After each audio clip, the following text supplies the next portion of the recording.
தேர்தல் சூடு இருந்தாலும் இன்னொரு பக்கம் டெல்லியில முதலமைச்சர் அரவிந்த் கெஜ்ரிவால் அவர்களை இடி கைது செய்திருக்கிறது. இது எங்கிருந்து தொடங்கி ஏன் இப்படி ஆயிருக்குன்றதை நம்ம பேசணும். கோவா, பஞ்சாப்ல நடந்த தேர்தலில் ஆம் ஆத்மிக்கு வேலை செய்யறதுக்காக வேற ஒருத்தர் மூலமாக பணத்தை வந்து கொடுத்து அதில் தான் வந்து உங்களுக்கு தெலுங்கானா முதலமைச்சருடைய மகள் கவிதாலாம் அதுக்குள்ளே வராங்க. அவங்களும் ஒரு பினாமி பேரில் பணம் கொடுத்ததுக்கான எவிடன்ஸு, விட்னஸ்ஸு, டாக்குமெண்ட்டு எல்லாமே வந்துருக்கு. ஸோ மணி லாண்ட்ரிங் நடந்திருக்குது, ஊழல் நடந்திருக்குது. இவ்வளோ விஷயம் இருக்க போய் தான் உச்சநீதிமன்றமும் உயர்நீதிமன்றமும் உங்களுக்கு எதுவுமே இல்லை, வழக்கை வந்து தள்ளுபடி பண்ண முடியாதுன்னு சொன்ன பிறகும் கூட நீங்கள் அதனுடைய பேர் போய் உட்காந்துட்டு நீங்கள் விசாரணைக்கு உட்பட்டுட்டு வரல. என்ன போயிட்டு ஆவணங்கள் என்ன போதிய ஆவணங்கள் இல்லைன்றதுக்கு மேல்முறையீட்டில் என்னென்ன ஆவணங்கள் சமர்ப்பிக்கப்படுது, இதெல்லாம் மறைக்கப்பட்டது, இதெல்லாம் விடுபட்டது, இதை கவனத்தில் எடுத்துக்கலாம், இதை கவனத்தில் எடுத்து ஏதோ நிறைய தோண்டி எடுத்து கொடுக்கலாம். அப்போ என்ன ஆகுன்னா, இப்போ தெலுங்கானா முதலமைச்சர் மகள் கவிதா கெஜ்ரிவால் கைது, இதை ஒட்டி இதை போலவே திரும்பவும் ராசா கனிமொழி வந்து கைது ஜூலை மாதத்துக்கு பிறகு ஒரு பரபரப்பாக இருக்கலாம். நிறுவனர் டாக்டர் ராமதாஸ் சொல்கிறாரு, பாமக வேட்பாளர்களை வந்து 30% வந்து மகளிர் இருக்காங்க. எங்கள் கட்சியை தவிர தமிழ்நாட்டில் வேறு எந்த கட்சியிலும் மகளிருக்கு வந்து முக்கியத்துவம் இவ்வளவா கொடுக்கல அப்படின்னு சொல்லியிருக்காரு. தேர்தல் ஆணையத்தால் வந்து 3வது கட்சியாக தமிழ்நாட்டில் அது அங்கீகரிக்கப்படும். அது மருத்துவர் ஐயாவுக்கு தெரியுமா என்னன்னு தெரியல. நாம் தமிழர் கட்சி கடந்த தேர்தல் வந்து இது தொடங்கினதுலேருந்து இது வரைக்கும் சரிபாதி பெண்களை வந்து வேட்பாளராக நிறுத்திருக்குது நாம் தமிழர் கட்சி. சரிபாதி பெண்களை கொடுத்துருக்குது. இவருக்கு எப்படி தெரியாது? தமிழ்நாட்டில் எந்த கட்சியுமே இல்லைன்றாரு. யாரை மனசில் வச்சுக்கிட்டு சொல்கிறாரு? நாம் தமிழர் கட்சி சார்பில் சுவர் விளம்பரம் செய்திருக்கிறார்கள். அதை எதிர்த்து விசிகா சார்பில் அடிதடி வரைக்கும் நடந்து பிரச்சனை மருத்துவமனை வரை அந்த விஷயத்தை கேள்விப்பட்ட செய்தியாக வந்துருக்கு. ஏதோ ஒரு திராவிட கட்சிக்காக வேண்டி நம்ம வந்து சண்டை போட்டுக்கிட்டு அசிங்கப்பட்டுக்கிட்டு ரத்தம் சிந்திக்கிட்டு இருக்கிற ரத்தம் குடிக்கிறது வந்து குடிச்சு கொடுத்துக்கிட்டு இருக்குது ஒன்று திராவிட கட்சி. அந்த திமுக பின்னணியில் இருந்துக்கிட்டு இருக்கிறதுக்காக நீங்கள் வன்முறையில் இறங்கக்கூடாது அப்படின்றதும் அந்த சகோதர கட்சி.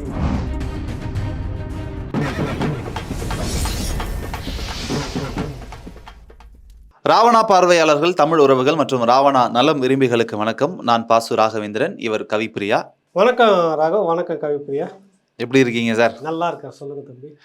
வெளியில தலகாட்ட முடியல, அந்த அளவுக்கு வெயில் சூடு அதிகமா இருக்கு. நான் வேற எதுவும் நினைக்கிறேன். கடன் தொல்லை நினைச்சிட்டீங்களா? கடன் தொல்லைன்னா கூட பரவாயில்ல தம்பி, வேற தொல்லைலாம் இருக்குது. ஓஹோ, அந்த மாதிரி தேர்தல் களமும் மிக சூடாகவே இருக்கிறது. தேர்தல் சூடு இருந்தாலும் இன்னொரு பக்கம் டெல்லியில முதலமைச்சர் அரவிந்த் கெஜ்ரிவால் அவர்களை இடி கைது செய்திருக்கிறது. இது எங்கிருந்து தொடங்கி ஏன் இப்படி ஆயிருக்குன்றதை நம்ம பேசணும்.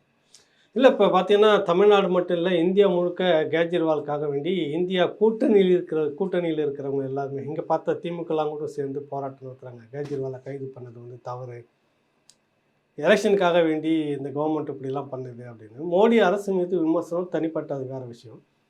ஒரு மாநில முதலமைச்சர், இந்தியாவுடைய சட்டத்தை நீ மதிக்கக்கூடிய நபராக இருக்கிறீங்க. 9 முறை உனக்கு சம்மன் வருது. சரி தவறுன்றது வேற, உங்கள் மேலே வீண் பழி போடுறாங்களோ இல்லை பொய் வழக்கு போடுறாங்களான்றதுலாம் வேற. சம்மனை ஏற்று நீ நேரடியாக போயிட்டு பார்க்கணும். கடந்த டிசம்பர்லேருந்து சம்மன் கொடுத்துருக்கு இடி. அப்போ டிசம்பர், ஜனவரி, பிப்ரவரி. ஜனவரியில் மட்டும் பார்த்தீங்கன்னா 2 சம்மன், பிப்ரவரியில் 2 சம்மன், இப்படி திருப்பி திருப்பி கொடுத்துட்டே இருக்கிறப்ப நீ ஒரு இந்தியாவுடைய ஒரு முதலமைச்சராக இருந்துக்கிட்டு இந்திய இறையாண்மைக்குள்ளாக இந்திய சட்டத்தை மதிக்கிறதாக சொல்லி பதவி பிரமாணம் எடுத்துக்கிட்டு சத்திய பிரமாணம் எடுத்துக்கிட்டு இருக்கிற நீங்கள் என்ன, நீ அது ஒரு துச்சமாக நினைக்கிற பழக்கம் என்ன புத்தி அது உங்களுக்கு? அப்போ நீங்கள் கடவுளையே வந்து இப்போ திருப்பி போட்டு அடிக்கிற காலகட்டம் வந்துச்சு. நம்மளே வந்து கடவுளுக்கு என்ன ஆச்சுன்னா போடா வாடான்னு திட்டிட்டு போயிடுறோம். பேச்சுக்கு சொல்கிறோம், நம்ம எதிர்க்கிறோம். அப்போ நீ என்ன கடவுளுக்கு மேலானவர்களா? எல்லாத்துக்கும் மேலானதுன்னு சொல்கிறப்போ உச்சநீதிமன்றம் இருக்குது. உச்சநீதிமன்றத்தில் நீங்கள் இந்த சம்மந்தமாக போயிட்டு ஏற்கனவே உயர்நீதிமன்றத்துலையும் போயிட்டீங்க, உச்சநீதிமன்றத்துக்கும் போயிட்டீங்க. என் மீதாக பொய் வழக்கு இதை நிறுத்தி வைக்கணும், தடை செய்யணும் அப்படின்னா போகிறப்ப அது நீதிமன்றம் ஏற்கல. காரணம் அந்த அளவுக்கு ஆவணங்கள் இருக்கிறது. என்னென்னா டெல்லிக்குள்ளார ஒயின் ஷாப் ஓப்பனாக வந்து எல்லாம் கடை நடத்திக்கலாம், ப்ரைவேட் நடத்திக்கலாம் அப்படின்னு இப்போ புதிய மாதிரி சொல்லணுன்னாக்கா எல்லாருமே கடை நடத்துங்க, ப்ரைவேட் ஆளுங்களுக்கு எல்லாருக்குமே. அவங்களுக்கு வந்து அப்புறம் நீங்கள் தான் இப்போ வந்து ஒயின் ஷாப் கடை வைக்க வரீங்கன்னா உங்களுக்கான அந்த கட்டணம்லாம் வந்து பண்ணீங்கன்னா கொரோனாவில் நீங்கள் பாதிச்சிட்டிங்களாம், ஒயின் ஷாப் நிர்வாகம் நடத்துகிறவங்க மட்டும். இப்படின்ற மாதிரி பார்த்தீங்கன்னா இந்த ஃபாரின் சரக்கு வந்து கொண்டுட்டு வர்றதுக்கு அதுக்கான வரி விலக்கம் வந்து கொடுத்துருக்குறாங்க. இதில் எல்லாமே பார்த்தீங்கன்னாக்கா ஒரு 600 கோடிக்கு மேலே ஊழல் நடந்திருக்குது. இதை விட என்னன்னாக்கா அதெல்லாம் சேர்ந்து சவுத் இந்தியான்னு சொல்லிட்டு ஒரு கம்பெனிக்கு அவன் தான் எடுத்து பண்ணுறான். அவன் வந்து என்ன பண்ணுறான், நேரடியாக அவங்களுக்கு பணம் கொடுக்காம கோவா பஞ்சாப்ல நடந்த தேர்தலில் ஆம் ஆத்மிக்கு வேலை செய்யறதுக்காக வேற ஒருத்தர் மூலமாக பணத்தை வந்து கொடுத்து அதில் தான் வந்து உங்களுக்கு தெலுங்கானா முதலமைச்சருடைய மகள் கவிதாலாம் அதுக்குள்ளே வராங்க. அவங்களும் ஒரு பினாமி பேரில் பணம் கொடுத்ததுக்கான எவிடன்ஸு, விட்னஸ்ஸு, டாக்குமெண்ட்டு எல்லாமே வந்திருக்குது. ஸோ மணி லாண்ட்ரிங் நடந்திருக்குது, ஊழல் நடந்திருக்குது. இவ்வளோ விஷயம் இருக்க போய் தான் உச்சநீதிமன்றமும் உயர்நீதிமன்றமும் உங்களுக்கு எதுவுமே இல்லை, வழக்கை வந்து தள்ளுபடி பண்ண முடியாதுன்னு சொன்ன பிறகும் கூட நீங்கள் அதனுடைய பேர் போய் உக்காந்துட்டு நீங்கள் விசாரணைக்கு உட்பட்டுட்டு வரல, என்ன போயிடுது உங்களுக்கு? இதை ஒட்டி தான் கைது பண்ணிட்டோம், தேர்தல் நேரத்தில் அதை நம்ம அரசியல் ஆக்குவோம். பொதுவாகவே அது ஒரு சிம்பத்தியா கிரியேட் பண்ணி ஓட் பேங்க் பண்ணலாம். சரியா அதுதான் இவங்களுடைய நோக்கமே. இதை வந்து இந்த நேரத்தில் ஒரு பெரிய ஒரு இரக்கமாக மாற்றி ஐயோ ஒரு ஏதோ புனிதர் மாதிரி அப்படிதான் சொல்லிட்டு வந்தார். இந்த உண்ணாவிரதம் இருந்தார், பேர்னா ஒருத்தர் அண்ணா சார், அவரு கூட இருந்துட்டு வந்தவர். இவரெல்லாம் ரொம்ப பெரிய புனிதர் மாதிரி காமிச்சிக்கிட்டு வந்து கடைசியாக பார்த்தாக்கா இவரும் சேர்ந்து பண்ணதுக்கான எவிடன்ஸ்லாம் இருக்குது. நீ எதுவாக இருந்தாலும் இந்தியாவுடைய இறையாண்மைக்கு என்னுடைய சத்தியவாக்கு பிரமாணம்லாம் எடுத்துட்டு சட்டத்தை மதிக்காமல் நீ சட்டத்தை மதி நேராக வழக்கு போடு. அவங்க மேலே நாளைக்கு நீ வந்து நிரபராதினி ஆச்சுன்னா அவங்க மேலே கேஸ் போடு, இந்த கட்டமைப்பு மேலே கேஸ் போடு. அதை விட்டுட்டு நீங்கள் வந்து நான் ஏற்கவே மாட்டேன் அப்படின்னாக்கா அதுதான் பார்த்துட்டு கடைசியாக வந்து கைது பண்ணியிருக்காங்க. இப்போ போலீஸ் கஸ்டடியில் 5 நாள் எடுத்து 10 நாள் கேட்டிருக்கிறாங்க, 5 நாள் கொடுத்துருக்குறாங்க. ஏற்கனவே கவிதாவுக்கு 10 நாள் கேட்டாங்க, 5 நாள் விசாரணை முடிஞ்சு இன்னோட முடியுதுன்னு நினைக்கிறேன் அவங்களுக்கு. அப்புறம் அவங்களது இந்த எல்லாம் சேர்ந்தா ஒன்றோட ஒன்று பெரிய தொடர்பு, பெரிய ஊழல் முறைகேடு 600 கோடிக்கு மேலே கணக்கு சொல்ல வராங்க. அப்போ நீ வந்து புனிதர்னு சொல்லிட்டு தொடப்பக்கட்டை எடுத்துன்னு நாட்டை நான் சுத்தம் பண்ண போகிறேன்னு வந்த ஆள் நீயே இந்த அளவுக்கு இருக்கிற. குறைஞ்சபட்சம் சட்டத்தை மதிக்க தெரியணுமா இல்லையா? பொய் வழக்கு தான் நீதிமன்றத்தில் போங்க, நீதிமன்றத்தில் பொய் வழக்குன்னு போனால் உங்களுக்கு அந்த விசாரணை நிறுத்தி வைக்க சொல்லி மனு போட்டிங்க. என்ன ஒரு மாநிலத்தின் முதலமைச்சர் எவ்வளவு வேலைகள் இருக்கும், அதற்கிடையில அந்த சம்மன் போய் பார்ப்பதற்கு நீங்க நேரடியாக எதுவும் பண்ண வேண்டியதில்லை. மாநில முதலமைச்சர் நீங்களே இப்போ தொடப்பக்கட்டை எடுத்துட்டு எல்லா இடத்தையும் போய் செய்துட்டு இருக்க வேண்டியதில்லை. உங்களுக்குன்னு ஆட்கள் இருக்காங்க. நீங்கள் ஒன்ஸ் ஒரு டைம் இப்போ நீங்கள் வந்து ஆஜராகிட்டு விளக்கம் கொடுத்துட்டு வந்தீங்கன்னா இப்போ எப்படி நீங்களாவே போயிட்டு இருக்கிறீங்க நீதிமன்றத்துக்கு, உயர் நீதிமன்றத்துக்கு, உச்ச நீதிமன்றத்துக்கு மனு தள்ளுபடி ஆச்சு இல்லை? உங்கள் மனு எப்படி ஆச்சு? ஆவணங்கள் சரியாக இருந்ததுன்னா ஏன் தள்ளுபடி பண்ணணும்? உங்கள் பக்கம் தப்பு நடக்க போய் தானே இந்த மாதிரி நடந்துட்டு இருக்குது. இது வந்து இது முழுக்க அந்த இந்தியா கூட்டணி எல்லாம் சேர்ந்துக்கிட்டு எல்லா இடத்துலையும் போராட்டம் பண்ணிட்டு ஒரு பெரிய புனிதரை வந்து கைது பண்ணிட்டாங்கன்ற மாதிரி காட்டுறது வந்து மோடி இந்த அரசு 10 வருஷத்தில் எப்படி இருக்குது என்ன அது விமர்சனம் வந்து சரி. அது ஒரு பக்கம் பண்ண வேண்டியது. வந்ததுலேருந்து எதுவும் விடியலை, இங்கே ஒன்று வந்து விடியுதா சொல்லி பண்ணாங்களா, அதை விட 2 மடங்கு அங்கே விடியலை நம்ம பேசுகிறோம், அது வேற. இந்த விஷயத்தில் நடவடிக்கை எடுத்தது சரியாக எடுத்திருக்காங்க. நீ சரி இல்லை அப்படின்னா நீதிமன்றத்தில் வழக்கு எதிர்கொள்ளணும். அரெஸ்ட் ஆகிட்டு நேராக வந்து போயிட்டு வா, கைது பண்ண போகிறாங்க, நான் நீதிமன்றத்துக்கு ஒத்துழைக்கிறேன்னு முன்ஜாமீன் வாங்கிட்டு அப்படி வரணும். நான் ஈடியினுடைய சம்மனையே வந்து எடுத்துக்க மாட்டேன்னு உட்காந்துங்கிறது எந்த விதத்தில் நியாயம்? இப்போ அதை ஒட்டி இந்த அரசியல் பண்ணுறாங்களே, மக்கள் நம்புகிறாங்களா இவங்களெல்லாம்? இப்போ ஒரு கேஜ்ரிவால் புனிதர் அப்படின்னு சொல்லிட்டு நீங்கள்லாம் போராட்டங்கள் நடத்துகிறீங்க, நீங்கள் முதல்ல புனிதர்களா இல்லை அவர் தான் புனிதரானு இப்போ மக்கள் பார்க்க ஆரம்பிச்சிட்டாங்கல்ல. இல்லை, செந்தில் பாலாஜிக்கு சம்மன் கொடுத்தவர் வாங்கலன்றதுனால தான் கைது செஞ்சாங்க. அதற்கு பிறகு இந்த மாதிரி ஒரு ஆர்ப்பாட்டம் நடந்துச்சு. இல்லை, அவர் சம்மன் கொடுத்து அவர் போய் ரெய்டு பாருங்க, முதல்ல ரெய்டு கொடுத்து சம்மன் முன்னாடி போகல, ரெய்டுக்கு போகிறாங்க, அங்கே எல்லாத்தையும் பார்த்துட்டு அப்படியே கூட்டிகிட்டு வராங்க. அரசுன்னு நெஞ்சு வலிக்குதுன்றப்ப கொண்டு போய் நேராக ஹாஸ்பிட்டலில் பண்ணுறாங்க, நேராக டெல்லிக்கெல்லாம் கூட்டின்னு போகல, அராஜகம் பண்ணலை, அவனுக்கு எல்லா வசதியும் செய்து கொடுத்து ஹாஸ்பிட்டலில் அட்மிட் பண்ணுறாங்க. அப்புறம் ஆப்ரேஷன் பண்ணிட்டு இருக்கிற வரைக்கும் பண்ணுறாங்க. எல்லாமே ஒட்டு கொடுத்து தானே பண்ணியிருக்கிறாங்க. அப்புறம் தானே கொண்டு போய் இப்போ எல்லாம் முடிஞ்சு உள்ளே இருக்கிற அதிகாரிகளை நீங்கள் அடிக்கிறீங்க. அங்கே புரியுதுல, ரெய்டுக்கு போகிற அதிகாரிகளை அடிக்கிறப்ப தான் அங்கே ஒரு பிரச்சனையாக வருது. வேறு வேறு காரணங்கள் அது. ஆனால் இது வந்து என்னென்னா முழுக்க ஊழல் முறைகேடு நடந்திருக்குன்றதை முதல்ல ஒத்துக்கணும். அந்த புனிதருக்காக இந்த புனிதர்கள் யாரும் போராடணும் அப்படின்னா வேண்டியதில்லை. இது வந்து நீங்கள் அரசியலாக்குறீங்க. எது எடுத்தாலும் உங்களுக்கு அரசியலாக்குறது தான் பிரச்சனையாக இருக்குதுன்றது தான் இந்தியா கூட்டணி இப்போ இதை தான் நம்பிக்கிட்டு இருக்கு. கேஜ்ரிவால் கைது சொல்லி நாடு முழுக்க போயிடலாமா? இன்னும் அவரை கேட்டிங்கனாக்கா காந்திக்கு மேலே ஒரு பெரிய தியாகி மாதிரி ஆக்கிடுவாங்க போல இருக்கு. யாரு? ஆமாம், அந்த மாதிரி தான் போயிட்டு இருக்குது. இப்போ கூட்டணியை நம்பி நாங்கள் இல்லை, கூட்டணி இல்லைனாலும் நாங்கள் தனித்து நிற்போம் அப்படின்னு சொல்லிட்டு எடப்பாடி பழனிசாமி அவர்கள் வந்து சொல்கிறார். அவருக்கு என்ன சொல்கிறது, ஏதோ ஒன்று கையில் கிடச்சிருச்சு, அதை கூத்தாடி போட்டு உடைச்சாண்டி ஆண்டின்ற மாதிரி அவர் ஒரு முடிவு பண்ணி இருக்கிறார். நிறைய காரணம்லாம் நான் பார்த்தேன் சமீபத்தில். பார்த்தீங்கன்னாக்கா புதியவர்களை வந்து நானே ஒரு புதியவர் தான், புதியவர்களுக்கு ஒரு வாய்ப்பு அவர்களும் தான் வரணும் அப்படின்னு நிறைய விளக்கெல்லாம் சொல்கிறாங்க. நிறைய வேட்பாளர்லாம் பார்த்தீங்கன்னாக்கா பழைய வேட்பாளர்கள் வந்துட்டு நிறைய கிரவுண்ட் ஒர்க் பண்ணி நிறைய அனுபவசாலிகள்லாம் இருக்கிறாங்க. எத்தனை பேர் எனக்கு தெரிஞ்சு எல்லாமே வந்து புது ஆளை முகம் போடுறீங்க. அந்த பக்கம் பார்த்தீங்கன்னா திமுக தரப்பில் எல்லாமே முகம் அறிந்த பெரிய ஆட்களாக இருக்கிறாங்க. நீங்கள் சாதாரண இப்போ வந்து ஒரு ஆளை எடுத்து நீங்கள் போடுறீங்க புது முகம் வாய்ப்பு தரணும்னு. செல்வி ஜெயலலிதா இருக்கும்போது அவங்க வாய்ப்பு கொடுத்து உங்களெல்லாம் புது ஆட்களாக கூட்டு வந்து வச்சிருந்தப்ப செல்வி ஜெயலலிதா சிங்கமாக இந்தியா முழுக்க அந்த பேர் இருந்தது. இன்னாரை நீங்கள் ஆதரிங்க அப்படின்னு சொல்லி உங்களெல்லாம் புதியவர்களாக அறிமுகப்படுத்தி சொன்னாங்க. ஒரு நம்பிக்கையின் பேரில் போட்டாங்க. அந்த செல்வி ஜெயலலிதாவுக்கு இணையான முகமாகவும் அந்த குணமாகவும் அந்த செயல்பாடாகவும் எடப்பாடியை பார்க்குறாங்களா? சொல்லுங்கள், நீங்களே சொல்லுங்கள். இல்லை, பார்க்காமல தான் 2021 70+ சீட்லாம் ஜெயிச்சிருக்காரு இல்லையா? ஜெயிச்சிருக்காங்க. அதிமுகனுடைய பாரம்பரியம் அந்த விஷயம்லாம் ஒன்று இருக்குது இல்லை, நீங்கள் அதை பார்க்கணும் இல்லை. இவர் வந்து உழைக்கவே இல்லை, இவர் ஒன்றும் பண்ணவே இல்லைன்னு நம்ம சொல்ல வரல. குறைஞ்சபட்சம் இந்த நேரத்தில் இவருக்கு என்னென்னா அந்த சீனியர் ஆட்கள் யாரும் வந்து எம்பியாக வந்து நாளைக்கு அங்கே போய் இருந்துட்டு நமக்கு குறைச்சலாக வந்துடக்கூடாது அப்படின்னு நினைக்கிறாரோ எனக்குள்ள அப்படி ஒன்று தோணுது. நீ எப்போல்லாம் வந்து இன்னும் கொஞ்சம் முயற்சி எடுத்து இன்னும் ஒரு ஸ்ட்ராங்காக நீங்கள் நின்றுட்ட பிறகு அப்புறமா நீங்கள் இந்த ஒரு முயற்சி எடுத்தீங்கன்னாக்கா அது வந்து வரவேற்கலாம். இப்போ வந்து வாழ்வா சாவான்னு போராடுற கட்டத்தில் நின்றுட்டு இருக்குது. திமுக முழுக்க முழுக்க பார்த்தீங்கன்னா முகம் பெரிய பெரிய பிக் ஷாட்னு சொல்லுவாங்களே அந்த மாதிரி எல்லாம் ஏற்கனவே அறிந்த முகங்கள்லாம் பாதிக்கு மேலே கொடுத்துருக்குது. 7-8 பேர் கொடுத்துருக்காங்க. மீதி புதிய ஆட்களும் அப்படின்னு சொல்கிறப்ப பார்த்தீங்கன்னா கூட பெரிய பேக்ரவுண்டில் இருக்கிறவங்க அறியப்பட்டவங்களாம் தொகுதிக்குள்ளே பண செல்வாக்கு இப்படி எல்லா விதத்துலையும் செல்வாக்கு இருக்கிற நபர்களும் கொடுத்துருக்காங்க. இங்கே நீங்கள் அப்படிலாம் ஒன்றும் இல்லை. செல்வி ஜெயலலிதா அவர்கள் இருந்தபோது சட்டமன்ற உறுப்பினர் திடீர்னு ஒரு அழைப்பு, அம்மா அவங்கள அழைச்சிட்டு வர சொன்னாங்க. 4 வேஷ்டி 4 சட்டை உடனே அங்கே எடுத்து ஒரு சின்ன சூட் கேஸில் போட்டு அங்கேருந்து வண்டியில் அறக்க பறக்க கொண்டு வந்து கார்டனில் நிறுத்தி அப்புறம் உடனே அந்த தேர்தலில் ஜெயிச்சு அவர் மந்திரி ஆனதெல்லாம் எனக்கு தெரியும். நிறைய பேர் அந்த மாதிரி இருக்கிறாங்க. சாதாரணமாக பேசிக்கிட்டு இருப்பாங்க நம்மகிட்ட. திடீர்னு வந்து வாய்ப்பு கொடுத்தாங்க. இந்த மாதிரி என்னென்னா அவங்க பக்கத்தில் நின்று திட்டி இவர் தான் நான் நிறுத்துகிற வேட்பாளர் ஓட்டு போடுங்கிறப்ப அது சாத்தியமாச்சு. இப்போ உங்களுக்கு சாத்தியமாகிறதுக்கு நீங்கள் இன்னும் கொஞ்சம் நிறைய முயற்சி எடுக்கணும். இன்னும் உன்னை சுற்றி கொஞ்சம் அள்ளுச்சில்லாம் தூக்கி தூர போட்டுட்டு இன்னும் இந்த 2.5 வருஷத்தில் கடந்து இந்த வரக்கூடிய சட்டமன்ற தேர்தலை இன்னும் ப்ரூவ் பண்ணி நீங்கள் ஒரு சிஎம் ஆன பிறகு பக்கத்தில் தட்டி கொடுத்து அடுத்த தேர்தலுக்கு நீங்கள் இப்படி ஒருத்தரை கொண்டு வந்தீங்கன்னாக்கா இது நல்ல முயற்சி அப்படின்னு சொல்லலாம். இல்லை, ஒருவேளை அதிமுகவின் பார்வை வந்து வரக்கூடிய சட்டமன்ற தேர்தலில் தான் இருக்கு, இந்த தேர்தல் எங்களுக்கு ஒரு பொருட்டு இல்லை அப்படின்னு நினைக்குது. அப்படி இல்லை. மத்திய அரசில் நாடாளுமன்ற உறுப்பினர்ன்றது உங்களுக்கு பிடிப்பு அதுதான். இது ஏன் திமுக இவ்வளோ மெனக்கிடுது அப்படின்னாக்கா அவங்க நாடாளுமன்ற உறுப்பினர் எந்த அளவுக்கு கையில் வச்சுட்டு இருக்கிறாங்களோ அந்த அளவுக்கு இவங்க டெல்லியோட லாபி பண்ண முடியும். நாளைக்கு எதுவுமே நீங்கள் நாடாளுமன்ற உறுப்பினர்களே இல்லாமல் டெல்லியில் நீங்கள் போய் என்ன லாபி பண்ணிட்டு இருக்க போகுது நாளைக்கு? அதான் உங்களுக்கு முக்கியமான அரசியல். தமிழ்நாட்டுக்குள்ளே அரசியல் பண்ணுறது இல்லையே. உங்களுடைய வழக்கு விவகாரங்கள் உங்களுக்கு ஏகப்பட்ட சிக்கல் எல்லாத்தையும் நெருக்கடி தீர்க்கிறது எதுனா நாடாளுமன்ற உறுப்பினர்கள் பலம் தானே உங்களுக்கு. அதை வச்சுக்கிறப்ப தான் நீங்கள் பேரம் பேச முடியும். ஒரு வேளை இந்தியா கூட்டணியில் வேறு ஏதோ கூட்டணி இருக்கக்கூடிய மோடியோ மெஜாரிட்டி இல்லை வந்துடுச்சு, ஒரு 5-6 ஓட்டு 5-6 எம்பிகள் ஆதரவு தேவைப்படுது. பை லக்கு அது வந்து உங்களுக்கு எடப்பாடிக்கே கூட வரட்டும்.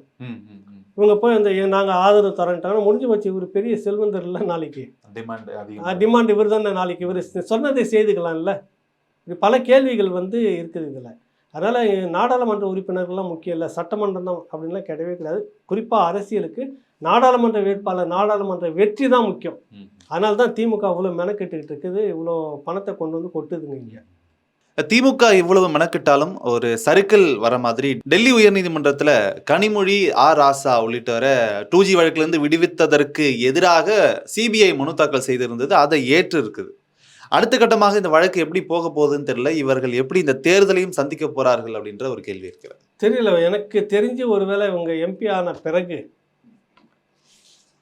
கொஞ்சம் சலசலப்புக்கு அடுத்து நேராக திரும்ப ஒரு முறை டெல்லி திகார் விசிட் இருக்கலாம் அப்படின்ற மாதிரி தான் நமக்கு தோணுது. இதில் நம்ம மிகைப்படுத்தியோ இல்லை அவங்க மேலே இருக்கிற விஷயம் இந்திய அரசியல் விருப்புன்றதெல்லாம் விட்டுடுவோம்.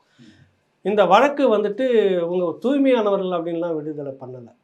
போதிய ஆதாரம் வந்து இதில் இன்னும் இல்லை வலுவாக அப்படின்னு தான் நீதிமன்றம் வந்து சைனி வந்து சிறப்பு நீதிமன்றம் வந்து விடுதலை பண்ணுது. இப்போ அதுக்கு மேலே வந்து அப்பீல் போகிறதுக்கு அன்னைக்கு இருந்த காங்கிரஸ் கவர்மெண்ட் வரைக்கும் வந்து பார்த்தீங்கன்னா அப்படியே விட்டுட்டாங்க. திரும்பவும் வந்து பாஜக கவர்மெண்ட் வந்தோடனே எடுத்துகிட்டு இதோட 6 முறை வந்து மேல்முறையீடு பண்ணுறாங்க உயர் நீதிமன்றத்தில். இது 7வது முறை தான் ஒரு நீதிபதி எடுத்துகிட்டு திரும்ப இது வந்துக்கிட்டே இருக்கிறாங்களே மேல்முறையீடுன்னு எல்லாத்தையும் அனலைஸ் பண்ணுறப்ப நிறைய விஷயங்கள் இதுக்கு மத்தியில் பார்த்தீங்கன்னா நிறைய விஷயங்கள் லீக் ஆகிருக்குது. சிபிஐ நம்ம சரி கட்டிட்டோம் அப்படின்லாம் ராசா, ஜாஃபர் சேட் பேசுகிறது, கனிமொழி பேசுகிறது, இது கொஞ்சம் தான் வந்திருக்கு, இன்னும் நிறைய இருக்குது. ஸோ இந்த விசாரணைக்கு வரக்கூடிய சிபிஐயே வந்து சரி கட்டினது, இதுக்குள்ளே நிறைய குழப்பங்களை ஏற்படுத்தினது, காங்கிரஸ் கூட கூட்டணியில் இருக்கிற அந்த செல்வாக்கு வச்சு சிபிஐ வந்துட்டு தவறாக வழி நடத்தினது, தவறாக ஆவணங்களை மறைக்க வச்சுது, நிறைய நடந்திருக்கலாம் அப்படின்னு அண்ணாமலை தரப்பில் சார்ஜ் வைக்கப்பட்டது. இன்னும் போக போக வரும்னு இது எல்லாம் சேர்ந்து தான் இப்போ அந்த நீதிபதி என்ன பண்ணிக்கிறார், திரும்ப திரும்ப இவங்க வர்றாங்க அப்படின்ற பிறகு தான் திரும்ப இப்போ எடுத்து விசாரித்து முடிச்சுட்டு தீர்ப்பை வந்து தேதி இல்லாமல் தள்ளி வச்சார். அப்படியே விட்டுட்டு நேற்று தான் வந்து இதை வந்து விசாரணைக்கு எடுத்துக்கிறோன்னு சொன்னது மட்டும் இல்லாமல் ஜூன் தேர்தலுக்கு பிறகு வந்துட்டு இதை எடுத்து விசாரிக்கிறது. அது கொஞ்ச நாள் ஏற்கனவே விசாரித்து முடிச்சதில் ஆவணங்கள் என்ன போதிய ஆவணங்கள் இல்லைன்றதுக்கு மேல்முறையீட்டில் என்னென்ன ஆவணங்கள் சமர்ப்பிக்கப்படுது, இதெல்லாம் மறைக்கப்பட்டது, இதெல்லாம் விடுபட்டது, இதை கவனத்தில் எடுத்துக்கல, இதை கவனத்தில் எடுத்து ஏதோ நிறைய தோண்டி எடுத்து கொடுக்கலாம். அப்போ என்ன ஆகுன்னா, இப்போ தெலுங்கானா முதலமைச்சர் மகள் கவிதா கேஜ்ரிவால் கைது, இதை ஒட்டி இதை போலவே திரும்பவும் ராசா கனிமொழி வந்து கைது ஜூன் ஜூலை மாதத்துக்கு பிறகு ஒரு பரபரப்பாக இருக்கலாம் அப்படின்னு தான் கிடைக்கிற தகவல் வந்து சொல்லுது. ஏன்னா இந்த 2G வழக்கில் 1,76,00,000 கோடி ஊழல் முறைகேடு இல்லை அப்படின்னு சொல்லிட்டு ஒரு வெளியில் வந்த புத்தகம்லாம் போட்டுட்டாரு. அப்புறம் அந்த கான்ட்ராக்ட் கொடுத்தாங்கல்ல, அன்றைக்கி குத்தகை கொடுத்தாங்கல்ல 1,76,000 கோடிக்கு, அதை நீதிமன்றம் வந்து தள்ளுபடி பண்ணிடுச்சு. எடுத்தவங்க யாருமே வந்துட்டு நாங்கள் முறைப்படி தான் எடுத்தோம், இதை வந்து தள்ளுபடி பண்ணது செல்லாதுன்னு ஒருத்தர் கூட போகவே இல்லை. அப்போ அங்கே முறைகேடு நடக்காமவா நீதிமன்றம் அதை ரத்து பண்ணிடுச்சு? கேள்வி வருதா? நீங்கள் நிரபராதினா நீதிமன்றம் உங்களுக்கெல்லாம் கான்ட்ராக்ட் கொடுத்ததை ஏன் ரத்து பண்ணணும் சொல்லுங்கள். இப்போ இதெல்லாம் யாருமே பேசுறதில்லை, வெளிப்படையாக பேசுறதில்லை. நிறைய விஷயங்கள் இதுக்குள்ளாக இருக்குது. இன்னும் நிறைய விட்னஸுகள் வந்து முழுமையாக வந்து சாட்சியங்கள் வந்து நிறைய பேரை இன்னும் எடுத்து விசாரிக்கலை. நிறைய சிபிஐ விசாரணையில் குழப்பம் நடந்ததெல்லாம் இருக்குது. ஏற்கனவே நம்ம ராவணாவில் தான் வெளிப்படுத்தியிருக்கிறோம். சிபிஐயை டபுள் சிபிஐயாக வந்து விசாரணை பண்ணதெல்லாம் நடந்திருக்குன்னு இங்கேயே வந்து ஒருத்தர் வாக்குமூலமாக பதிவு பண்ணார். இப்போ தான் வந்து என்னை விசாரித்து விட்டுட்டு போனாங்க. உடனே பார்த்தா இன்னொரு டீம் வந்து என்னன்னு கேட்டால் நாங்கள் தான் ஒரிஜினல் சிபிஐன்னு கார்டு காட்டும். எப்போ ஒரு வாரம் வச்சுருந்து விசாரித்து இப்போ தானே என்னை விட்டீங்கன்னா அது எங்களுக்கு தெரியாது, நாங்கள் தான் ஒரிஜினல், திரும்ப உங்களை கூட்டு போய் விசாரிச்சது.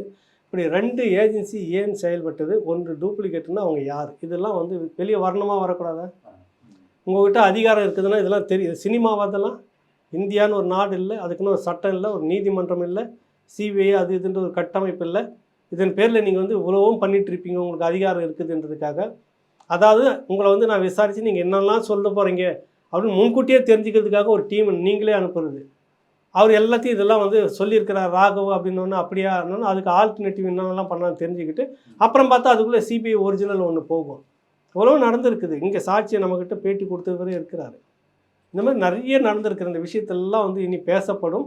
இவர்களுக்கு அது வந்து தப்புறதுக்கான வாய்ப்பு இருக்குமா தெரியாது. ஒருவேளை இந்த மே மாதத்துக்குள்ளாக மத்தியில் ஆட்சி மாற்றம் வந்து இவர்களுக்காக எதனா வந்துச்சுனாக்கா இவர்கள் திரும்ப வந்து புனிதர்களாக ஆசீர்வாதக்கப்பட்டு வெளியில் வருவாங்க. அதுதான் தோணுது. சார், பாமக நிறுவனர் டாக்டர் ராமதாஸ் சொல்கிறாரு, பாமக வேட்பாளர்களில் வந்து 30% வந்து மகளிர் இருக்காங்க. எங்கள் கட்சியை தவிர தமிழ்நாட்டில் வேறு எந்த கட்சியிலும் மகளிருக்கு வந்து முக்கியத்துவம் இவ்வளவா கொடுக்கல அப்படின்னு சொல்லியிருக்காரு. அவர் ஐயா வந்து தமிழ்நாட்டுக்குள்ளே இருக்கிற அரசியல் கட்சிகள்லாம் நிறைய கணக்கில் எடுத்துக்கிறாரா என்னன்னு எனக்கு தெரியல. பொதுவாகவே தோழமை கட்சிகள், விடுதலை சிறுத்தைகள், பாட்டாளி மக்கள் கட்சிகள் இதெல்லாம் வந்து அதிகமாக ராவணா விமர்சிக்கக்கூடாது அப்படின்றது தான் ஒன்று. நாம் தமிழர் கட்சி தோழமை கட்சியாக இருக்கக்கூடிய அவரே கூட நிறைய நேரத்தில் சொல்லியிருப்பார், தேசிய கட்சி காங்கிரஸ் பாஜக 2யுமே விடாதீங்க, நிறைய பேர்கிட்ட சொல்கிற வார்த்தை. இங்கே திராவிட கட்சி 50 ஆண்டுகளுக்கு மேலாக நம்மளை சூறையாடி ஒன்றும் இல்லாமல் பண்ணது, இவங்கள தான் போட்டு வெளுக்கணும். முதல்ல தோழமை கட்சிகள், விடுதலை சிறுத்தைகள், பாமக ஒன்றும் இந்த மாதிரி இருக்கக்கூடிய தோழமை கட்சிகள் இவங்களாம் சகோதரர்கள், இந்த மண்ணுக்கு உண்டானவர்கள், இவங்களை ஒன்றும் பேசக்கூடாது அதிகம் அப்படின்ற மாதிரி தான் சொல்லுவாங்க. அந்த வகையில் நம்ம ஐயாவை என்ன சொல்கிறதுன்னு இப்போ தெரியல. நம்ம பொதுவாக அவர் இப்போ சீமான் சொல்கிறாருன்றதுக்கு நம்ம எடுத்துக்க முடியாது. நம்ம ஒரு பத்திரிக்கையாளன்னு பேசுகிறோம். தேர்தல் ஆணையத்தால் வந்து 3வது கட்சியாக தமிழ்நாட்டில் அது அங்கீகரிக்கப்பட்டிருக்குது. கரெக்டுங்களா? வாக்கு சதவீதத்தில் 3வது இடத்துல இருக்குது. பாஜகலாம் பின்னாடி தான் இருக்குது. அது மருத்துவர் ஐயாவுக்கு தெரியுமா என்னன்னு தெரியல. நாம் தமிழர் கட்சியை கடந்த தேர்தலேருந்து இதுவரை தொடங்கினதுலேருந்து இது வரைக்கும் சரிபாதி பெண்களை வந்து வேட்பாளராக நிறுத்தியிருக்குது நாம் தமிழர் கட்சி. 3வதாக தேர்தல் ஆணையத்தால் சொல்லப்பட்ட ஒரு கட்சி சரிபாதி பெண்களை கொடுத்துருக்குது. இவருக்கு எப்படி தெரியாது? தமிழ்நாட்டில் எந்த கட்சியுமே இல்லைன்றாரு. யாரை மனசில் வச்சுக்கிட்டு சொல்கிறாரு? அப்போ நாம் தமிழர் கட்சி அவர் கணக்கில் எடுக்கிறாரா என்னன்னு நமக்கு தெரியல. ஒருவேளை அவர் கண்ணுக்கு தெரிஞ்சிருக்காதுன்னு நினைக்கிறேன் ஐயாவுக்கு. அது டெல்லி மட்டும்தான் ஐயாவுக்கு தெரியும்னு நினைக்கிறேன். புரியுதில்லை? இல்லை கோபாலபுரம், இல்லைனாக்கா இங்கே இருக்கக்கூடிய ராயப்பேட்டை தலைமை கழகம், இது மட்டும்தான் கண்ணுக்கு தெரியுமோ ஐயாவுக்கு அப்படின்னு தோணுது. இடஒதுக்கீடு அடிப்படையில் கூட இல்லாமல் சரிபாதி அப்படின்றத 35% கூட இல்லாமல் பாதிக்கு பாதின்றது தான் சட்டமன்ற வேட்பாளர்களும் சரி, நாடாளுமன்ற இப்போ நாடாளுமன்ற வேட்பாளர் 20ல் 40ல் 20 வந்து பெண்கள் சரிபாதி கொடுத்துருக்காங்க. அப்புறம் எப்படி நாங்கள் தான் முன்னாடின்னு சொல்கிறாருன்னு தெரியல. அடுத்தது பட்டியல் சமூகத்துக்கு வந்து இந்த மாதிரியான ஒரு 3% நாங்கள் வந்து கொடுத்துருக்குறோம் அப்படின்னு சொல்ல வராரு. இதை விட அதிகமாக கொடுத்துருக்கிறது நாம் தமிழர் கட்சி. அதுவும் அவர் கணக்குக்கு தெரியல, ஏன்னு தெரியல. இதை வந்து தவிர்த்துட்டு பார்க்குறாரா, இல்லை இதெல்லாம் போய் ஏன் பேசணும் அப்படின்னு வழக்கம் போல் திராவிட கட்சிகள் நினைக்கிற மாதிரி இவரும் நினைக்கிறாரா தெரியல ஐயாவுக்கு. அதை அவர் மாற்றிக்கிட்டாருன்னா நல்லதாக இருக்கும்னு நினைக்கிறேன். விழுப்புரம் நாடாளுமன்ற தொகுதிக்கு உட்பட்ட உளுந்தூர்பேட்டை தொகுதியில ஒரு சம்பவம் நடந்திருக்கு சார். நாம் தமிழர் கட்சி சார்பில் சுவர் விளம்பரம் செய்திருக்கிறார்கள். அதை எதிர்த்து விசிக சார்பில் அடிதடி வரைக்கும் நடந்து பிரச்சனை மருத்துவமனை அந்த வரைக்கும். விஷயத்தை கேள்விப்பட்ட செய்தியாக வந்திருக்கு, ஒரு போட்டிருக்கிறாங்க, வாட்ஸ்அப்பில் வந்துட்டு இருக்குது. அதாவது உளுந்தூர்பேட்டை தொகுதி செயலாளர் ராமகிருஷ்ணன் பேர் நாம் தமிழர் கட்சி சார்பாக களஞ்சியம் அவர்களுடைய வேட்பாளருக்கு சுவர் விளம்பரத்துக்காக பண்ணிட்டு இருக்கிறப்ப தான் அந்த பகுதியினுடைய விசிக பொறுப்பாளர் ஒருத்தர் வந்து அதை கேட்குறாரு, இங்கெல்லாம் அதெல்லாம் பண்ணக்கூடாதுன்றப்ப 2 பேருக்கும் வாக்குவாதமாக வருது. சரி எதுக்கு பிரச்சனை சொல்லிட்டு நேராக சட்டப்படி புகார் கொடுப்போன்னு நீங்கள் காவல்துறைக்கு போயிட்டு இருக்கும்போது வழி மறிச்சு அடித்து தள்ளுமுள்ளாகிட்டு அவருக்கு காயெல்லாம் ஏற்பட்டிருக்குது. இப்போ நம்ம என்ன சொல்ல வரோம்னாக்கா, இங்கே இந்த தரப்பில் நாம் தமிழர் கட்சி சொல்ல வர்றது திரும்ப என்னன்னாக்கா, பாரதிய ஜனதா கட்சி, காங்கிரஸ், திமுக, அதிமுக இதை தான் கடுமையாக நம்ம எதிர்க்கணுமே ஒழிய தோழமை கட்சிகள் கூட நீங்கள் என்ன ஆனாலும் பேசிக்காதீங்க. அது நமக்கு நட்பு சக்தி. எனக்காக தான் நம்ம நட்பு சக்தி தமிழ் தேசியம் அப்படின்னு பேசுகிற நம்ம இந்த தமிழ் மண்ணை இந்த மக்களுக்காக சார்ந்து இருக்கக்கூடிய இது போல் விடுதலை சிறுத்தைகள், நாம் தமிழர், பாட்டாளி மக்கள் கட்சி, இன்னும் இருக்கக்கூடிய இந்த மாதிரி தமிழ் கட்சிகள்லாம் விட்டுருங்க. ரொம்ப தாக்கணும்னு கூட நமக்கு தேவையில்லை. நமக்கு பிரதான எதிரி அவங்க தானே, அவங்கள தான் எதிர்க்கணும்னு தான் சொல்லிட்டு இருக்கிறாரு. ஆனால் இங்கே என்ன நடக்குதுன்னா, அந்த தம்பிகள் புரிந்து கொள்ளாமல் விடுதலை சிறுத்தைகள் கட்சி இது வந்து புரிஞ்சுக்கணும். தோழமையோடு தான் அன்றைக்கி இந்த தேர்தல் வரைக்கும் தான் இந்த கரடு மோடு இருக்கும். நாளைக்கு எல்லாருமே அதே தெருவு, அதே பகுதி, அதே தொகுதி, அதே மாவட்டத்துக்குள்ளே ஒன்றுக்கு ஒன்று முகம் பார்த்துக்கிட்டு தான் நீங்கள் இருக்கணும். பார்த்தா பேசிக்கிற மாதிரி தான் இருக்கணும். இந்த தேர்தல் வரைக்கும் தான் அந்த முரண்பாடு. அப்புறமா அந்த கட்சி போய்டும், நீங்கள் தான் முன்னாடி சகோதரனாவோ மாமனோ மச்சனோ அண்ணன் தம்பியோ அப்படி இருந்தாகணும். இதை முதல்ல மனசில் வச்சுக்கோங்க எல்லாருமே. ஏதோ ஒரு திராவிட கட்சிக்காக வேண்டி நம்ம வந்து சண்டை போட்டுக்கிட்டு அசிங்கப்பட்டுக்கிட்டு ரத்தம் சிந்திக்கிட்டு இருக்க, ரத்தம் குடிக்கிறது வந்து குடிச்சு கொழுத்துக்கிட்டு இருக்குது ஒன்று திராவிட கட்சி. அந்த திமுக பின்னணியில் இருந்துக்கிட்டு இருக்கிறதுக்காக நீங்கள் வன்முறையில் இறங்கக்கூடாது அப்படின்றது அந்த சகோதர கட்சி விடுதலை சிறுத்தைகளுக்கு. விசிக அந்த பிரச்சனையில் ஈடுபடுறாங்க அப்படின்னா திமுக நம்ம எப்படி குறை சொல்ல முடியும்? இல்லை, அந்த பின்னணியில் அவங்க இருந்துக்கிட்டு இருக்கிறாங்கன்னு தான் சொல்ல வரேன். விசிக மட்டும் செய்கிறாங்கன்னா அவங்க எந்த பின்னணியில் செய்கிறாங்க, அந்த தோழர்களுக்கு அதை தான் புரிய வைக்கணும். நீங்கள் எவ்வளோ முட்டு கொடுக்குறது யாருக்காகனா திமுகவை தான் கொடுக்குறாங்க. அவங்க அது வேணாம் அப்படின்னு தான் நம்ம விமர்சனம் வைக்கிறோம் அவங்க மேலே. அது தெரியாது. இந்த தேர்தலில் அவங்களுக்கு ஒரு பாடத்தை சொல்லிக் கொடுப்பாங்கன்னு நம்ம வந்து ஏற்கனவே பட்டறிவு அடிப்படையில் நம்ம சொல்லிட்டு இருக்கிறோம். இது எல்லாம் சொன்னது கடந்த காலில் இதே திருமாவளவன் தோழர் தான் சொன்னார். கை கட்டி நிற்க வைப்பாங்க, சீட்டுக்கு கெஞ்சி வைப்பாங்க, அவங்கக்கிட்ட போய் பணிஞ்சு இருக்கணும், நம்மளை தரக்குறைவாக நடத்துவாங்க, இவ்வளவும் நம்ம சகிச்சுக்கிட்டு அங்கே இருக்கணும், இவ்வளவும் அவர் கடந்த காலங்கள் சொன்னது தான் மனசில் வச்சுக்கிட்டு திரும்ப இப்படி போயிடாதீங்கன்னு சகோதரத்துவ கட்சி அடிப்படையில் நம்ம சொல்கிறோம். அதை அவர்கள் நல்லா இருந்தால் நமக்கு நல்லது தான் அப்படின்ற அடிப்படையில். அதனால் இது வந்து ஒரு முரண்பாடு. பகை சக்தி எதுன்னு தெரிஞ்சுக்காமல் நீங்கள் போயிட்டு சகோதரத்துவமான இருக்கக்கூடிய இதுவே வந்துட்டு எதிர்க்கிறீங்க, அடிக்கிறீங்கன்னா அது நல்லது இல்லை, அது வேண்டியது இல்லை. இனி வரும் காலத்துலையாவது கொஞ்சம் புரிஞ்சுக்கலாம். ரத்தம் குடிக்கிறது வந்து யாரோ ஒருத்தர் நம்ம ரத்தம் சிந்தக்கூடாது அப்படின்னு தான் நம்ம சொல்ல வரோம். தொடக்க காலத்தில் வந்து தணல்னு ஒரு பத்திரிக்கை பாட்டாளி மக்கள் கட்சி நடத்திக்கிட்டு இருந்தது. அது பின்னாடி அது மாறிடுச்சா என்னன்னு தெரியல. அது வந்து அவங்க மாறிட்டாங்கன்னு நினைக்கிறேன் நான். அப்போ வந்து பார்த்தீங்கன்னாக்கா 2 ஆடு வந்து மோதி ரத்தம் கீழே அப்படியே ஆறாக ஓடும். நரியை வந்து குடிக்கும், திராவிட நரின்னு போட்டிருப்பார், வந்து குடிக்கும். 2 சமூகங்களுக்குள்ளே மோதி ரத்தம் ஓடிக்கிட்டு இருக்கோம். அந்த திராவிட நரி வந்து குடிக்கும். அப்படி தான் அவர் அன்றைக்கி வந்து தொடக்க காலத்தில் அவங்க அரசியல் இருந்தது. அது இன்றைக்கி வந்து இந்த தரப்புக்கு நம்ம புரிய வைக்கிறோம். பாமக தரப்புக்கும் இவங்க தரப்புக்கும் நம்ம புரிய வைக்கிறோம். விசிக தரப்புக்கும் சிந்துறது நம்ம ரத்தமாக இருக்கும், குடிக்கிறது அது குடிச்சுன்னு இருக்குது. அதுதான் சொல்ல வரேன். இது தேர்தல் காலம், இன்னொரு 20 நாள் தான். அதுக்கு பிறகு வந்து எல்லாம் ஒன்றா ஒரு இடத்துல தான் இருந்தாகணும். பொதுவான எதிரி எங்கேயோ இருந்துக்கிட்டு நம்மளை இயக்கிக்கிட்டு இருக்கிறான். அந்த பொதுவான எதிரியை நம்ம வந்து சுரண்டிக்கிட்டு இருக்கிறான். நம்ம உரிமையை பறிச்சுக்கிட்டு இருக்கிறான். நம்மளை ஒன்றும் இல்லாதவனை ஆக்கிக்கிட்டு இருக்கிறான். கொள்ளை அடிச்சுக்கிட்டு இருக்கிறான். கோடிகளை சேர்த்துக்கிட்டு இருக்கிறான். அவனை முதல்ல அடையாளம் கண்டு அவனை அப்புறப்படுத்துறதுக்கான களப்பணியை செய்யுங்கன்றது தான் இந்த நேரத்தில் நம்ம வைக்கிறோம்.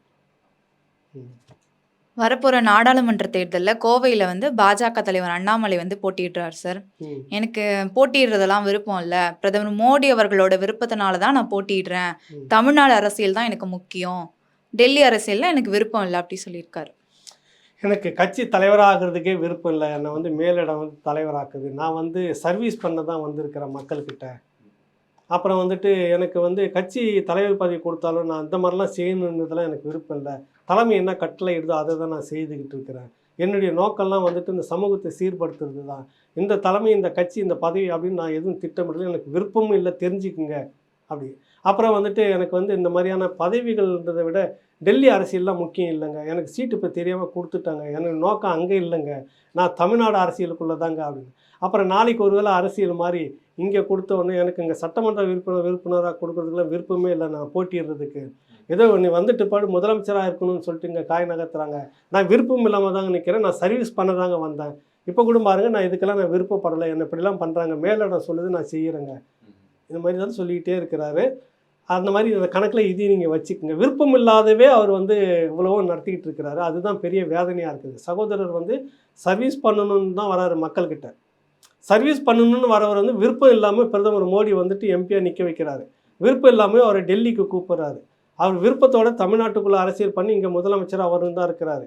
நாளைக்கு ஒரு வேளை மாறி இந்த பக்கம் அங்கே வந்துச்சுன்னா விருப்பம் இல்லாதவே எனக்கு முதலமைச்சர் பதவியை இவங்க கொடுக்குறாங்க கட்டாயப்படுத்தி. நான் சர்வீஸ் பண்ணத்தான் வந்தேன்னு அப்பவும் சொல்லுவார்.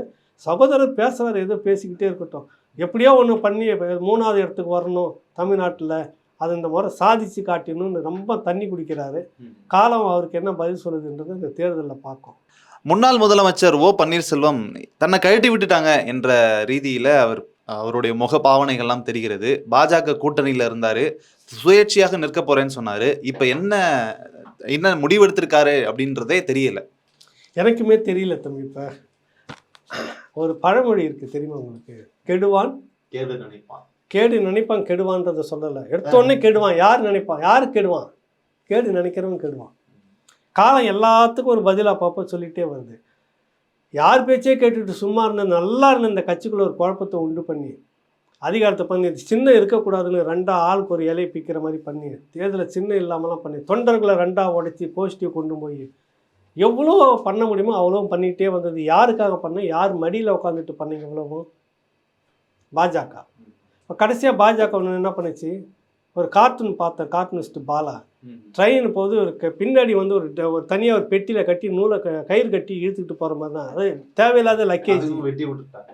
அதுவும் இப்போ கட் பண்ணிட்டார். அவர் வந்து ஓட்டுநர் யார் அண்ணாமலை எடுத்து கட் பண்ணுறாரு கயிறை. ஸோ இந்த போயிட்டே இருக்கிறது தொத்திக்கிட்டு போகிறது, அது கூட பின்னாடி எக்ஸ்ட்ரா லக்கேஜ்னு சொல்லுவாங்கள்ல, அதையே வெட்டி விட்டாங்க. அவங்கள தேவையில்லாமல் வேஸ்ட்டாக சுமக்க இழுத்துட்டு போகிற லக்கேஜ்னு வெட்டி விட்டுருக்குறாங்க. அரசனை நம்பி புருஷனை கைவிட்ட கதைன்னு பழமொழி. நீங்கள் இங்கே இருந்து இருந்தாலும் கூட நீங்கள் எப்படி பார்த்தாலும் உங்களுக்குள்ளே தான் 1, 2 நம்பர் 1 நம்பர் 2 உங்களுக்குள்ளே மாறி மாறி வந்திருக்கும். உங்களுக்குள்ள இருக்கக்கூடிய கோஷ்டின் நீங்கள் வளர்த்துக்கிறத பொறுத்து, உங்கள் கட்சிக்குள்ளார செல்வாக்கை பொறுத்து இங்கே தான் ஏதோ ஒரு பேராது இருந்திருக்கும். அதை கெடுக்கணும்னு நினச்சி அரசியல் பண்ணீங்கல்ல, இப்போ கெட்டு யார் நிற்கிறது? அதை தான் சொல்ல வரேன். கெடுவான் கேடு நினைப்பான். இதே மாதிரி இன்னுக்கும் ஒரு நாளைக்கு எடப்பாடிக்கு வந்தாலும் வருவது. ஏன்னா அவர் ஒரு பக்கம் சத்திய வாக்கெல்லாம் கொடுத்து காலெல்லாம் வந்து பதவியை வாங்கி இன்றைக்கி வந்து அந்த அம்மாவையே வந்து இந்த பக்கம் வரக்கூடாதுன்னு செய்யக்கூடிய அந்த அரசியல் காலம் அவருக்கு ஒரு நாளைக்கு ஒரு பதிலை சொல்ல வரும். அப்போ ஏன் சசிகலா அப்படி இருக்கிறாங்கன்னா அவங்க முன்னாடி செய்ததுக்கான பலனை இப்போ அனுபவிச்சுட்டு இருக்கிறாங்க அப்படின்னு நீங்கள் எடுத்துக்கலாம். ஆக அரசியலில் வந்துட்டு நேர்மை குறைஞ்சபட்சம் இருக்கணும்.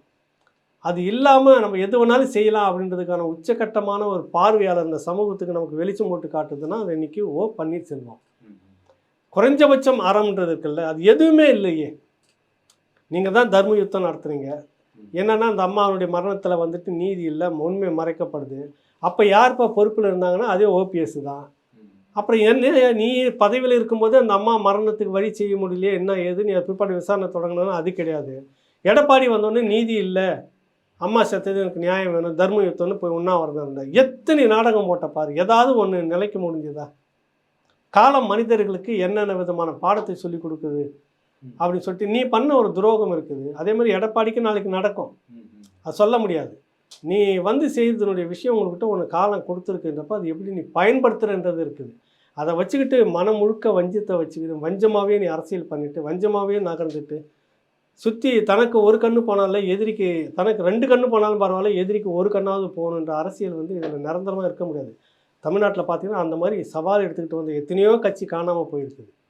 இப்போ திராவிடம் கூட இந்த ஏன் திமுக இவ்வளோ நீண்ட நெடிய காலமாக நின்றுட்டு இருக்குது, அதிமுக அப்படி ஏன் இருக்குதுன்னு பார்த்தீங்கன்னா அது வந்து கூட்டணி இல்லாமல் யார் முதலையாவது சுற்றிக்கிட்டே போகணும், சந்தர்ப்பவாத அரசியலுக்குள்ளாவே ஓடிக்கிட்டு இருக்குது.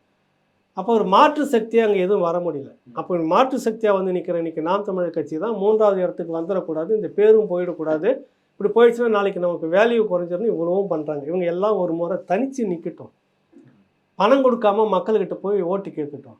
ஒரே ஒரு தேர்தலில் ஒரு முறை இந்த கட்சியை விட கூடுதலாக அவங்க எடுத்துட்டாங்கனாக்கா நியாயமான அரசியல் இந்த மண்ணில் அவங்க இத்தனை வருஷமாக செய்திருக்காங்கன்னு நம்ம எடுத்துக்கலாம். பணம் கொடுக்கக்கூடாது, ஆட்களை வந்து கூலி வைக்க ஆள் வச்சு பணத்தை கொடுத்து கூட்டின்னு வரக்கூடாது, எதுவுமே செய்யக்கூடாது, குவார்ட்ரு பிரியாணி இதெல்லாம் இப்போ இருக்கக்கூடாது. ஒரே அறிக்கை கொடுத்துடணும். என்னைய கேட்டால் ஊடக புறக்கணிப்பு இல்லாமல் இருந்தாலே மாபெரும் வெற்றியாக இருக்கும் தான். இல்லை, அதான் சொல்ல வரேன் நான். அதுதான் நடந்துருக்குங்க. பொதுவாக நீங்கள் வந்து எல்லாத்துக்கும் ஒரே ஊடக பார்வை, எல்லாருக்கும் ஒரே மாதிரி செலவு, எல்லாருக்கும் ஒரே மாதிரியான பிரச்சாரம்னு வச்சுட்டு தனித்து நில்லுங்க. யார் அதிகமாக வாக்கு அவங்களுக்கு எடுத்த மாதிரி நம்ம பிரிச்சுப்போம். அப்படி வாங்கலாம் ஒரு முறை. எதுக்கு சொல்ல வரேன்னா, ஓபிஎஸ் பேச போய் ஒரு விஷயம் வருது. ஒரு மனிதன் எப்படி இருக்கணும் அப்படின்றதுக்கும் இவர் தான் சாட்சி, இருக்கக்கூடாதுன்றதுக்கும் இவராக தான் இன்றைக்கி சாட்சி நிற்கிறார். எப்படி இருந்த மனிதர் இன்றைக்கி இந்த அளவுக்கு வந்து பாஜகவும் இந்த பக்கம் இல்லை, இந்த பக்கம் அதிமுகவும் இல்லை, அந்த வண்டியும் இல்லை, இந்த வண்டியும் இல்லை. அதான் 2 குதிரை மேலே கால் வச்சுக்கிட்டு போனான்னா கீழ்ச்சிட்டு விழுவோம், அதோட முடிஞ்சிடும் கதைன்னாலும் அது இப்போ தான் நடந்திருக்கு அவருக்கு. இந்த தலைமுறை இதை வந்து ஒரு சாட்சியாக பார்க்கலாம். பல்வேறு கேள்விகளுக்கு விடைகள் சொல்லியிருக்கீங்க சார். மிக்க நன்றி. ரொம்ப நன்றி, வணக்கம்.